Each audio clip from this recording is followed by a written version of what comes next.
Well, hello and welcome back, my body language buddies. My name is Jesus Enrique Rosas. I'm the body language guy, and this is another live stream today. If you come from the Royal Rogue, we just finished 15 minutes ago. And yes, this is the first time that I do two live streams back to my two YouTube channels, or my main YouTube channels. I have two, the Body Language Guy and the Royal Rogue. Let's see if this can work. I hope to do this schedule around from Monday to Friday, and if it works, then we will stick to them. You can watch these live streams that are going to be around 45, 50 minutes. That will be the ideal length of them. And if you prefer each topic separately, you can watch each topic separately the next day. I will be publishing each topic I cover on these live streams as separate topic, and no topic should be more than 15 minutes, so you can snack on them as you want. Well, thanks for being here. I need to make some kind of trigger warning for you because, well, you know that since I split my channels, the Royal Rogue and the Body Language Guy channel, I'm covering everything royals and non-royals on the Royal Rogue, and here in the Body Language Guy, I'm trying to be a bit more, let's say, all these topics that I was a bit afraid to touch, because you know that some platforms do not like this kind of topics, like the one that we are going to touch today. Two of them will be a bit triggering to some sensitivities. I strongly suggest that if you are watching from anywhere outside Rumble, you follow me on Rumble. You can see the Rumble link in the description of this video. You should find me on rumble.com if anything happens. Also on YouTube, of course, on Facebook as well. And I should be right now on Twitter at the same time. Either way, these topics are quite incisive, should I say. So a bit polemic, controversial. And yes, most probably these videos will be throttled, hidden, or whatever. But as long as you're here, I'm glad. If you want to support my channel, you want to support these videos, and just have to, I'm going to show you just a little bit of what is incoming. Is this? Oh my God, I have a problem here. Okay, I'm gonna fix this. Okay, all is well. This is the kind of topics that I will be covering, so you know that your super chats and super stickers will be highly appreciated. So, without further ado, I think we are good to go. Following on Rumble, thank you. That's great. So let's begin. This is our first topic of today, and I found out about this today, but this has been going for some time. The first topic: YouTuber attempts to use live stream to cover up brutal murder. This case, well, there's so many things that we can pinpoint here, from narcissists. All of this is alleged, but you can see that the proof that we're gonna see, that the evidence that we're gonna see, is mounting in a way that, well, you're gonna see it by yourself. A YouTuber attempts to use live stream to cover up brutal murder. This is alleged. Stephen McCulloch, a streamer known for his Doctor Who and toy reviews, was arrested on December 19, 2022, and was released almost immediately after his pregnant girlfriend, Natalie McNally, was found murdered. Pregnant girlfriend. Yeah, we're talking about this. That's why I told you that the case was a bit harsh. Very, very harsh. But McCulloch told the police that it couldn't have been him, since he had been broadcasting for 6 hours on YouTube the night she was killed. So that was his alibi, right? But as police looked into McCulloch's alibi, it was revealed that the 32-year-old had the video saved on his computer, meaning it was pre-recorded and not actually live at all. How is this possible? Some of you were asking on Twitter, how is it possible that you can fake a live stream? Well, this software, like the one I'm using, can do two things. It can broadcast my camera, right? It's broadcasting my camera right now, okay? Right here. I'm talking to you live, right? Through this connection. But I could also be putting just a video here. I could record a live stream, like a live stream, okay, offline, and put that like a video and send it as if it was live when it is not live. Okay, it makes sense, right? It's like I record the live stream with my cameras and etc. Saying, hey, my body language buddies, but I record that and then upload it as a live stream whenever I want. So we have this. Meanwhile, close camera footage showed McCulloch using taxis and public transportation during the time he was supposedly in his room. He could also be seen wearing a yellow glove under a black glove, which matched the cleaning glove traces left at the crime scene. So this is horrible enough. What happened? And this is the thing that I want to expose. And why do I say that this has to do with narcissists and how to spot them? What happened in Stephen McCulloch's fake live stream? You know that some personalities like to leave some kind of breadcrumbs. Like sometimes they want to play like, I'm so smart, I'm going to leave these breadcrumbs and nobody's gonna pick them up. I'm gonna do this. This is gonna be the perfect crime. I'm not saying this is the case. The case is still ongoing, but you're gonna see the evidence. You're gonna tell me. In the video, McCulloch is wearing a Christmas hat and playing Grand Theft Auto.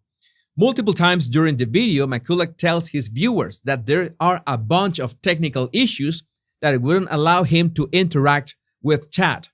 So he was claimed that he cannot interact with chat because his system was hanging. That is the way that I can prove, for example, that this live stream is legit. I can go here and highlight one of the comments, one of your comments on the live chat, and that's how you can know that this is a live stream, right? And I can read your comments. You see the comments on the live chat. I can read them, and that's how you know that I'm here. But he claimed that he could not do that. There was some kind of issue with the software, so he could not read the chat. He could not interact at all. That is suspicious in itself. And what's more, you're gonna see a clip. I'm gonna play a clip. I'm gonna put my headphones on, and you're gonna see all the moments that, because this live stream is still live on YouTube, all 6 hours are still there. You can go to his channel and realize that this live stream, he made sure to publish it at the exact time that we cannot say this directly, but at the same time that the crime happened. Don't tell me that is suspicious. He said, I cannot be the criminal. I cannot be the murderer because I was at home live streaming, and that was a lie. He had recorded that. That was a lie. Let's see these clues, and you tell me if this is not suspicious as more than you can imagine. Yeah, that's physics. That's what would happen in the real world. Abso-fucking-notly. Abso-fucking-notly. I don't know how many times he mentioned his girlfriend on this kind of lives, but you can see that from the picture that you saw prior to of him. Well, you're gonna see pretty odd looks of him to the camera. Like if you are planning to, or you are recording, you have to imagine that he's recording this at the same time that he's planning to play this that night. We're not gonna say that he is actually who committed the crime, but you tell me if it is not odd as he's gonna be saying these things, including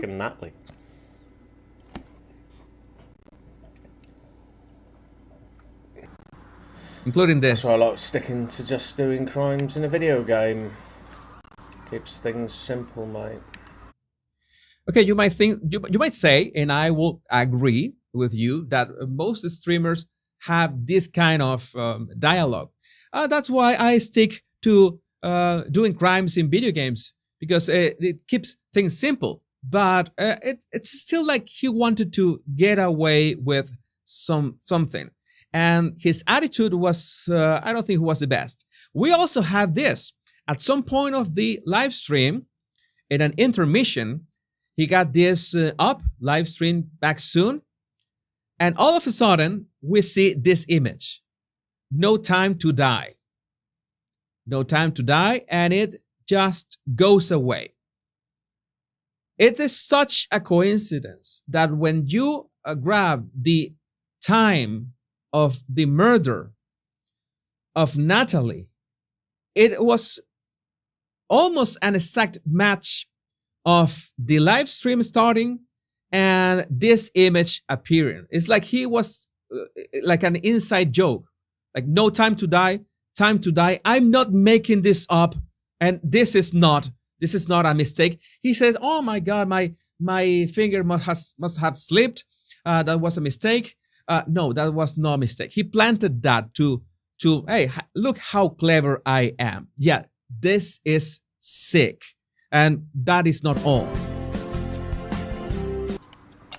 I need to kill this bitch. I need to take her down. Yeah, you tell me that he also begins to sing a song that says, I need to kill this bee, you know, the word. I need to take her down. Of course, but totally normal, right? For a man saying this over a stream. And finally, this is the most unsettling clip I'm going to show you. This one. I actually think it'll be a really fucking good Christmas this year. But yes. Yeah, that face. Actually, I guess it'll be a really effing good Christmas this year. And he has that duping delight. That grin. He's thinking and then he smiles. This is plain sick. This is what narcissists do. They want to say, they want to tell the world what they are about to say. They want to send signals, and they can't. Oh, I'm going to do this, and there's no way I'm going to do this and people not find out. So many. I'm not saying that this is the case. Again, this is an ongoing case. So many cases of people that it's like they want to get caught because that will guarantee some kind of, you know, I don't know, eternity, fame or something. That is sick. Again, not saying that this is the case, but so many things around just for the thing that he lied to the police about his live stream. Well, it is absolutely disgusting. Sunday Live on Twitter. This is the video gaming session Natalie McNally's boyfriend claimed to be he was playing. But also picture Stephen, the man, at a rally for Natalie in Lurgan. After Natalie was found murdered, he was so broken as a man, and he even went to the rallies for her to stop the violence against women. This is I have no words for this. I have no words for this. We have very interesting comments on that live. Spratty D, this video is probably a good one for psychologists to analyze one day. Everyone mentions the name drop, but within the first 20 minutes, when he jokes about drunk driving, he really places emphasis about not leaving the house. He repeated that over and over again. Tonight, I'm not leaving the house. I'm staying here tonight. Okay, that was part of what he was trying to set up, which we clearly know he's doing at this time, and he knows he is going to be doing. And what's more, as I'm telling you, clues. The ice pick that killed Trotsky, you can't make this stuff up. He picked the mission in the game, Grand Theft Auto. He picked the mission, waste the wife, which you don't need to play to progress. He mentions the victim's name in this stream right before starting the mission, The Chase. He rambles about the police can't handle the rise in crime in the UK. When he said, I tried to be clever and fucked myself, he really means it. Again, there's so many clues to this. So many clues to this. And this is the clue I showed you. Blue Badger. The shifty side eye towards the camera, followed by the knowing chuckle. I'm convinced he never thought he'd actually get away with this, and it's just a narcissist wanting to become famous by dropping so many tongue-in-cheek hints, hoping people would scour the stream and trying to find them all. Truly sick and hard to believe he did this for 6 freaking hours. And to top it all off, in December 31 of last year, 2022 was the worst year of my life. You will never know the levels of suffering, loss, and cruelty I was subjected to. I wouldn't wish it on my worst enemy. I'm not okay, and I don't think I ever will fully be myself again. I've just lost too much, but I'm still here. But it's about himself. Even his pregnant girlfriend was murdered. Let's think that it was about someone else who did that. And he makes this kind of, post about himself. He makes that about himself. You have all the clues. I hope the police finds the truth about this, and there's justice for Natalie and so many women who suffer from violence in so many ways, in so many countries, not only in the UK. This is creepy stuff. This is absolutely creepy stuff. And this is the kind of things that I want to show you, and how those patterns, it's not like sometimes you're gonna see that something is off, and you're not gonna be sure what is it. What is really off with this person? I cannot tell. But in some cases, this kind of personalities will be desperate to let the world know what they're about to do or what they did, because they will not stand for the world to not know about them. They cannot stand be forgiven. Forgotten is the word. They cannot stand that. They want the people to know it. They cannot stand not having the spotlight or be named, or even infamy is better for them than being forgotten. And that is sick. I have no words for this, and I would like to know what do you think about this in the comments. Oh well, so many things I found about this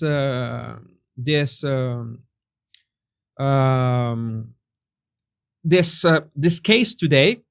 Is still, as I told you, it's still ongoing, and there's so many moments that I want to tell you. There are ways to pick this kind of clues, but at the same time, I have to tell you something about this case. That some people in the comments made references to prior videos of this guy. And watch this video from 2019. They are together, they look happy, and I have to tell you, I watched the videos from 2019 and 2020, and yeah, they looked happy. And this man did not look at all like someone who could do something like this. It's, if he was, it's really messed up, because yes, the prior videos, it is out of the blue. And it's really sad because you have so many friends of his friends and his family, her family, that are shocked that something like this could happen in this way, and such a gruesome murder happened this way. I don't know, have no words of what can they be feeling at this moment. But well, let's move on to our next topic of today. Next topic, Eliza Bleu, the Eliza Bleu scandal. This is, I don't know how to start with Eliza Bleu, because for starters, there has been all this censoring campaign, both in Twitter and YouTube, about you cannot share videos about her who were in the public domain, that were from third parties that already paid for her starring in these videos, like World Star Hip Hop. There's a video that they paid her for that. She was even happy to be in that video. She told her mom, they're all public records. And if anybody tries to publish that video, well, it takes taken down, and you go to Twitter jail or to YouTube jail. It's insane. The cover-up is being insane. There's also all this alleged trafficking. When he talks about human trafficking, and I don't have the video of this, but you can see it everywhere. Again, one has to be very careful about the videos of Eliza Bleu. I have 3 videos to show you that I'm gonna risk both my Twitter and YouTube channels to show you them. That's why I tell you, follow me on Rumble. But there's this video that she claims that she was trafficked on Twitter. And the interviewer says, well, how does that work, being trafficked on Twitter?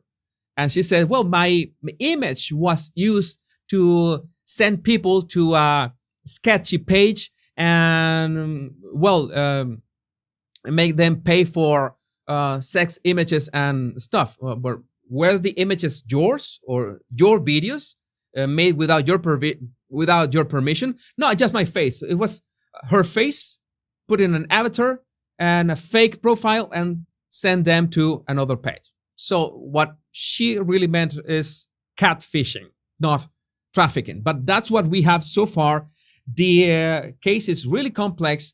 There are way too many YouTubers that have already made 1 hour documentaries to get you up to speed. And trust me, this deserves a 1 hour documentary just to understand the case, because this woman reminds me a lot of Meghan Markle, in the sense that she has been reinventing herself many times, like 7 or 8 times, even changing her name, or her last name many times, and even denying her own family just to make sure that she starts from scratch. At the same time, I have to tell you that on Twitter, for the past 2 years, she has been a huge advocate going against child trafficking. Like, her whole timeline is that. And I have to say, that is good. She has used that platform for good. But the problem is, with all the inconsistencies that began to spark when people told her, yeah, but you appear in this video and in this video and this video, and it's trace and effect. You begin to censor people, then people are not going to stop. They're going to go much further, and they're going to find videos like this one. Here we go. The rabbit hole. It depends on the culture. I think it depends. Well, first and foremost, we're speaking, and just for clip purposes only, right, gentlemen? We're speaking in the context of like total ANCAP like environment, right? We're not speaking under the context of like the laws as they are written right now. I always stick to the laws as they're written right now. So we're talking in a totally different universe where, we're not ran by the state, right? Okay. Yeah. So. Okay. Notice what she has said this far. She's going to talk about something that she thinks that is in a different universe that has nothing to do with our written laws of consent, how a child can consent to you know what. In this case, you know what the topic is. And she wants to give an example of what would happen if they don't have those laws and an universe, an open universe, or that was not her words, but she somehow wants to portray a hypothetical scenario. And this is that scenario. I think that the community and the child, if the child so desires to have intercourse with an adult, the parents, caregivers, and anyone that's, I mean, it's just what I just said. That would be up to if the child has desire, and if the community also decides that the person that they're supposed to have intercourse with is not using force, fraud, coercion, manipulation. Okay, so what happened here is that I don't understand. I would like to know if you can explain this to me. What use is to have a hypothetical scenario in which a child can actually consent, and the parents and caregivers and community can actually condone that with an adult? That I don't understand. I'm very creative. I work with the mind. I work with psychology. I work with psychotherapy. I work with behavior, body language. But in this case, I would like to know what is the essence behind presenting this. Now, so far, we can say that she's just talking hypothetically. Okay, let's be fair. She's only talking hypothetically. But the problem is when we go to the second clip of this. We're going with this. Across the board. Okay, in this case, I'm not gonna name their names, but the man on the bottom is gonna say some words that this is what really brought this to my attention. And please consider what he's gonna say. This is important. Across the board, don't feel like they were victimized at all. And these are people who are now like my age, in their 50s, okay? So they still think this. They don't think there was a victim. They don't think the guy deserved anything. Sometimes, yeah, it was always a guy. Because a lot of gay men have this. A lot of gay men have this. It's very common among gay men. That's what Milo was talking about. He's just stating a fact that a lot of gay men had their first sexual experience with a man when they were technically children. And Okay, please pay attention to those words. Technically children. We're talking about children. He doesn't say children because it will be too obvious. He says technically children is a way to, well, easing out, technically children. No, we're talking about children, man. We're talking about children. Technically children. And I've talked to so many of them who said this to me. Not only was it not bad, it was a wonderful experience. Okay, he's saying this, that not only was it not bad, but it was a wonderful experience. They're trying to sugarcoat the event in which a child and an adult, or a child consents to this with an adult, and not only was it not bad, it was a wonderful experience. And he's not saying that. Is these people, adults, remember their childhood, that they had these first experiences, and it was a wonderful experience. What do you think about this? And what do we do with that? I was with a woman for a long time. We were the same age, so people don't get any confusion about this. We started dating when I was 27 and she was 26, and we stayed together for 15 years. And her first relationship started when she was 15, and it was with her high school English teacher, and it lasted for 3 years. I think he was in his 30s. Okay, normal. She was 15. Her high school teacher was 30. It was 1,000% illegal, but what? 1,000% illegal. Everybody on Twitter tells me that they would put him through a wood chipper, and I'm telling you that she never once has thought about the relationship as anything other than just a relationship. And so, for him to be put in prison or killed or even ostracized would make no sense to her. And actually I'm pretty sure she would see it as a terrible injustice. And terrible injustice. Yeah, you heard that right. You heard that right. And this is a problem. This is a fallacy, because he's taking the maturity of a woman who is already an adult, and she's remembering herself at 15 years old, and she's saying all this from her mature viewpoint, but she could not have been able to consent at 13, 14, 15. That is not how this works. And this is the kind of arguments. This is the kind of arguments that the people are trying to push in the population and trying to push on children. And yes, there is a word for that. Yes, there is a word for that. Okay, this is what is happening.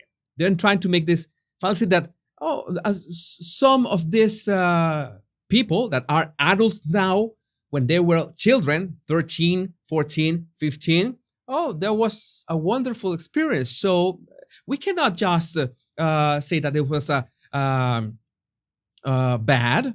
It was even wonderful for some of them. So throwing these people in jail will be a terrible injustice or ostracize. We should not do that to these PDF files. It's not other way to say it. Other women and men who have told me just that. And so that raises a really hard question. I'm not saying this is an easy answer, right?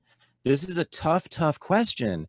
It's the hardest question. I don't have an answer, but it is a question that we have to deal with, because a lot of those people do in fact end up in prison or killed. And do we really want that to happen?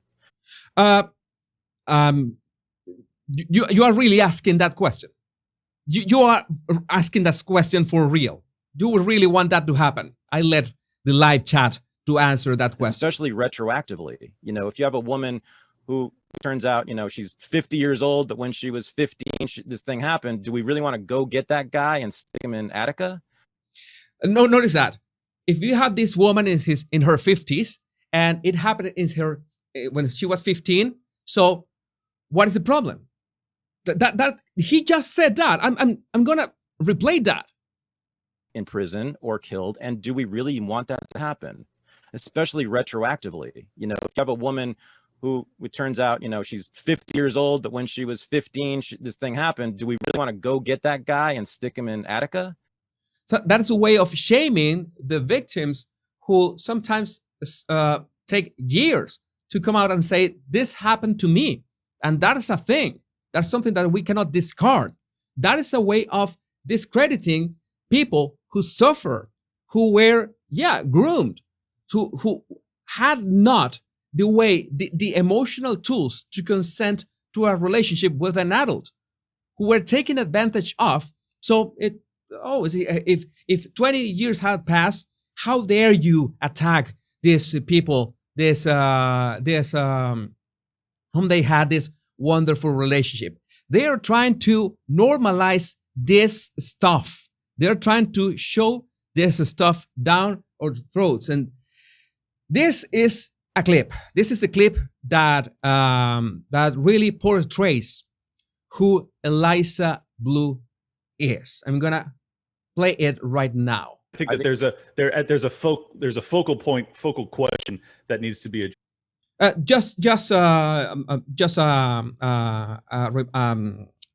Something to point out. The guy with the beanie on the upper right corner is the one organizing this podcast.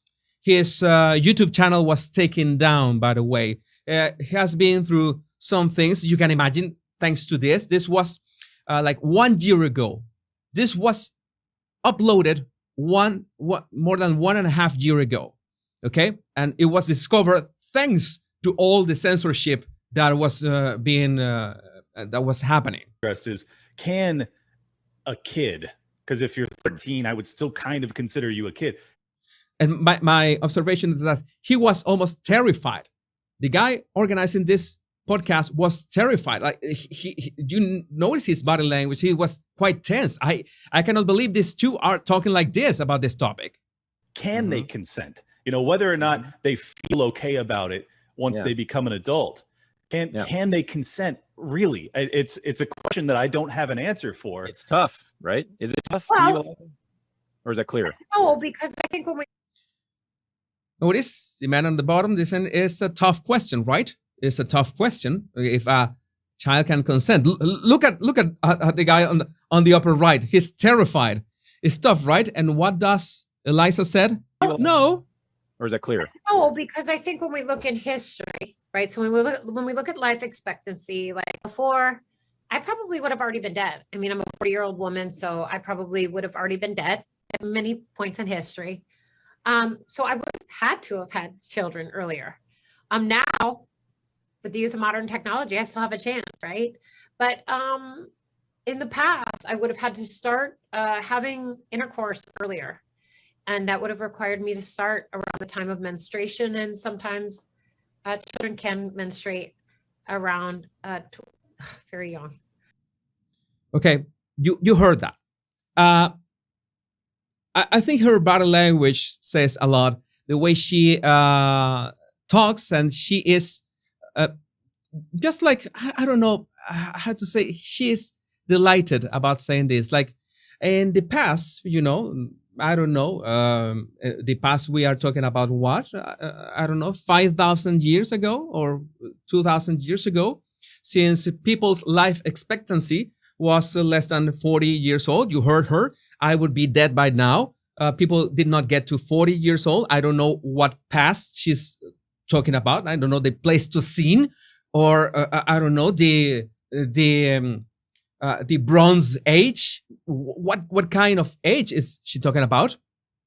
But she's trying to compare back then, when effectively people died earlier, so people had to reproduce earlier. So that justifies it. She's claiming that that is nature. And I'm going to tell you something. This is also a fallacy. This is an argument that doesn't sustain itself, for the simple reason that so many things in civilization and humanity have changed for our well-being. And that is common sense. We don't kill each other for, for as we used to, because civilization has advanced. Maybe, yes, at some point we had to reproduce earlier, but the problem is that we did not have the emotional tools to how to say this, to grow a family in the way that all the challenges that we have right now. It has been so many complexities, and she's trying to dump it down. Oh yeah, in the past, she's vague, of course. You know that you need vague statements so you don't, you're not very clear about what you're saying. We had to reproduce earlier, and as soon as we started menstruating, then that's when intercourse began. Her words, not mine. What is she saying? She's trying to make sense of that, of children, literally children, girls that have just started to menstruate. That will be normal in the order of the universe. That sounds like a cult. That sounds like a fucking cult, if you ask me. And yes, this is like a cult in many ways. I don't know how to digest this in a way that is not cringe. In many ways, I don't know if as many Twitter accounts, as many YouTube accounts, my channels are at risk, but I feel the responsibility to get this word out. You can find the story of this woman everywhere on YouTube. She cannot fight this wave. She cannot fight everyone. But for me and my audience, I wanted to show you this just for the sake of the argument. People that want to gaslight you into believing something, or buying some kind of idea, or buying some kind of, I don't know, theory, crazy theory, that this is something that makes sense, that a 13-year-old can consent. Oh yes. And notice this, the big hurdle here, the big hurdle in her reasoning is that she's claiming that in the past, people had to reproduce earlier. She is not saying that there was an adult with a child. Because, yes, we had to reproduce earlier, but then both the man and the woman both were young. Who knows? Would have made sense because we live more or less the same. But no. They're talking about the consent, child, adult. And she's twisting the narrative to say, oh yeah, in the past, when we had to reproduce earlier, younger, okay, but you're not implying that in the past, in your fallacy, in your argument, there was this huge age gap between the couple in this case.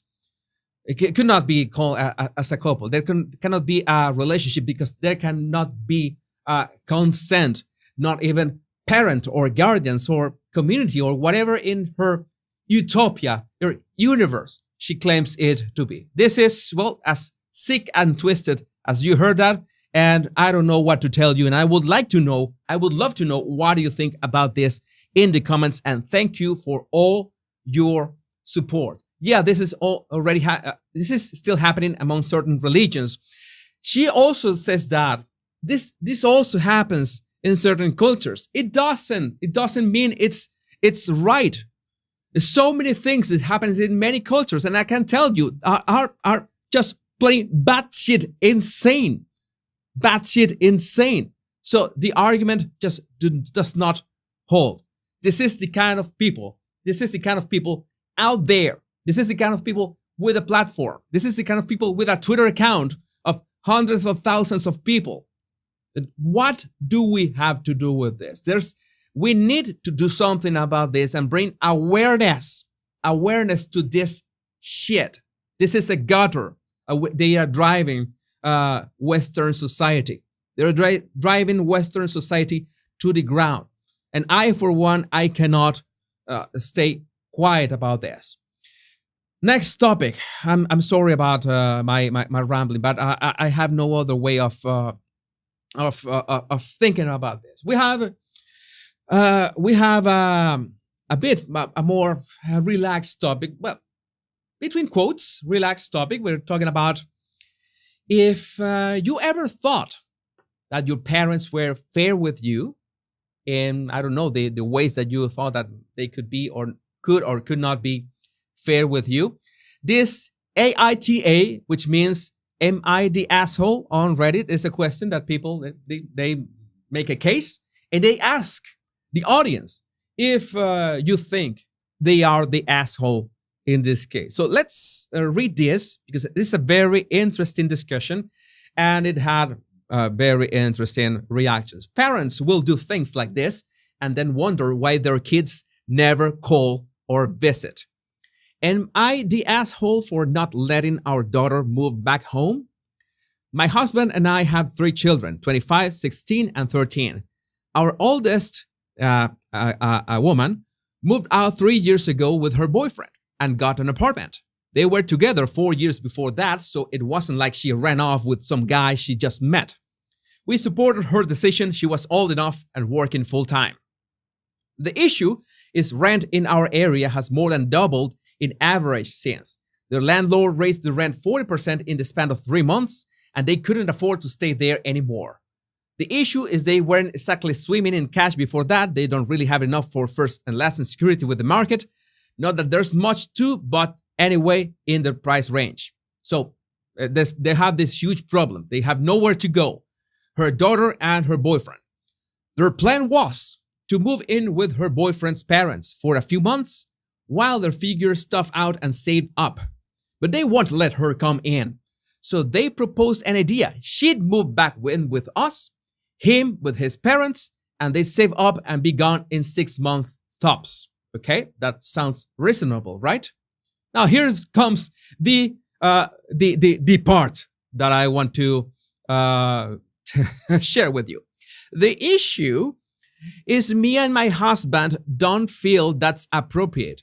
She's an adult now, and she needs to learn to take care of herself, not relying on handouts from her parents. She offered to pay rent, but we would only do that if she agreed to pay the market average plus her share of utilities, which would mean she couldn't save up like she wants to. Because we aren't doing that, and now you know what is coming. She's been forced to share a 2-bed apartment with 6 other people, some of whom she finds sketchy. I feel for her, but I still think it's her responsibility. At this point, she doesn't call much anymore, and I'm worried this may have impacted our relationship. I mean, I'm going to ask the question that so many people ask about this when I share this on Twitter. What relationship? This is the kind of things that parents do. Some parents do. I have to correct myself. Some parents do. To teach their kids a lesson that is just plain wrong on so many levels. I understand that you want to teach your kids being responsible. And we can understand that our parents, to some extent, wanted to teach us being responsible. But you know that there's every child, every man, every woman, every son, every daughter is different. Even twins are different. Not everybody goes away from home or wants to or has that itch to go away from home at the same age. It's not like you're 18 and you're out of here right now because it's like that. I saw a case just like that a couple of weeks ago that a boy, because 18 years old is still a boy, that was kicked out, literally evicted from his house. His parents evicted him with I don't know, 3 months notice. That is insane. That is absurd. That is people. Those are parents that do not understand how building a family empire works. And that begins by emotional intelligence and understand, okay, maybe grandpa and grandma made your life miserable, but that doesn't mean that you have to make your sons and daughters' lives miserable. That doesn't entitle you to that. And I mentioned that sons and daughters, every son and daughter is different because we have this huge, in this area of social media and WhatsApp groups. WhatsApp groups are the downfall of humanity. WhatsApp groups, when all these parents and grandparents too find out that, oh, you know that the son of blah, blah, blah, blah, has already left home. He's already has a PhD. And I don't know, you know, your cousin is 3 years old and already plays Rachmaninoff on the piano. And all this pressure of everyone being leveled up to the highest possible denominator is insane. And it doesn't help that we have examples like this. Chelsea Clinton, I left the church when I was 6 because it opposed abortion. Oh my God, at 6. So let me get this straight. At 6 years old, your parents were talking about killing babies to you? They were talking about killing babies? Oh, well, we know the couple, so that would not surprise me at all. Like at all. But this is the problem. And I totally agree that we need to learn to be responsible.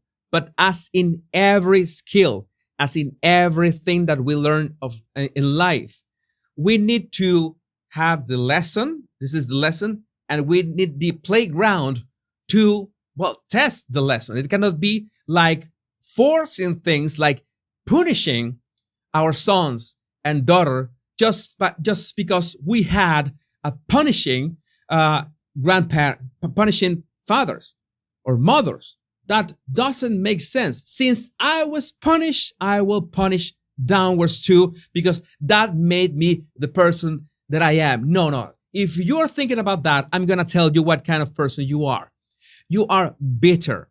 You are bitter, and you know that you cannot be vengeful with your parents. You secretly hate your parents. Embrace that. Maybe they are already dead, and you have nobody to execute that vengeance. So the only option is your children. Yes, you have a problem. I have to tell you. I hope to be talking to the right person right now. And if you were treated like this as a son and as a daughter, you are absolutely free to just scatter, to look for yourself, because you are not forced to understand a person. You are not forced to forgive a person that was unforgiving with you. Being responsible has a limit, because every scenario that we have to deal in our lives has I don't know, certain limits, because it's like when we are trying to train our body at the gym. You're not gonna join a gym and immediately try to bench press 200 pounds. That is absurd. You're gonna hurt yourself, and you could hurt yourself for life. And that is the thing that could hurt this daughter for life, just because these parents are so square that they don't see how this works. I know every case is different, but I would like this case to serve as reflection. If you felt that you were treated like this as son or as a daughter, it was not fair. Maybe what is not fair to you, it was not fair to your parents. I don't know. Everyone is different.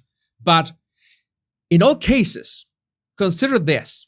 If one person realizes with this case that they can stop the chain of abuse that cascade generation after generation of abuse, because they did not have the emotional tools to be better parents to you, you can stop that. You have the responsibility. And I firmly believe, I have high hopes, I'm optimist that we can be better parents, that every generation can be better parents, and we can understand what responsibility is. And in many ways, I can understand too, if you think that children nowadays are being spoiled. I think they are being spoiled, but in a way that is very critical. And it is in regards of attention. Too many boys and girls have an iPad or an iPhone as a nanny. That's a given. That's something that is happening. And what was the worst thing that can happen? And parents, that is the greatest, the easiest cop out to their job. At the same time, everything is a system in this life. Everything is a system. And I can understand. And I can understand that sometimes we don't have time to be the parents that we want to be, or the parents that we would have, we would like to be had. You understand the expression, right? But it is a must to end this kind of behavior. It is in our hands. So we have the responsibility as being, well, any generation, at any point, any generation has that responsibility. And it's not like Generation X, every Generation X or every boomer was like that. That is nonsense. That is nonsense. But there are tendencies in these generations. So we have, to some extent, understand if our parents had or did not have the correct or the right emotional tools to nurture us. And that is our responsibility to fix that for future generations. I am grateful of you being here, my body language buddies. I'm sorry that I haven't found a way to, in this multiple live streams, I don't have a way to, let me see if I can. I can do this. Yes, I can highlight your super chats and super stickers very quickly right now. Karen, thank you for your super chat. And Mary, Jesus also reads our super fans live, so we know he isn't faking. No, I'm not faking. I'm right here. Thanks, KP, for your super sticker. Sina, the long-term consequence of childhood sexual abuse is lifelong mood and our personality disorders. Yes, there should therefore be no statute of limitations. I agree with you 100%.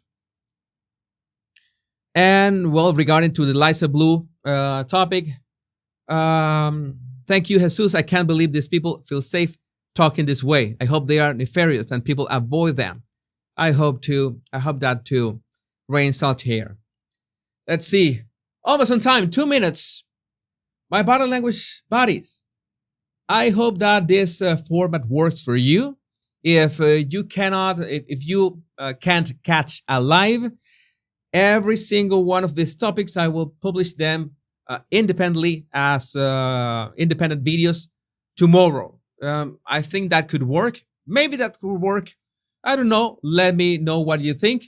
So if you like the lives, if you like interacting with me live, we can share this space. And if you prefer that those bite-sized 15, 16 minutes clips, then you can just wait for the next day and enjoy them at your leisure. My body language buddies, my name is Jesus Enrique Rosas. I'm the body language guy. And until we meet in another video or another live, remember the two most important words: much love and bliss. Take care. I love every single one of you. Bye-bye.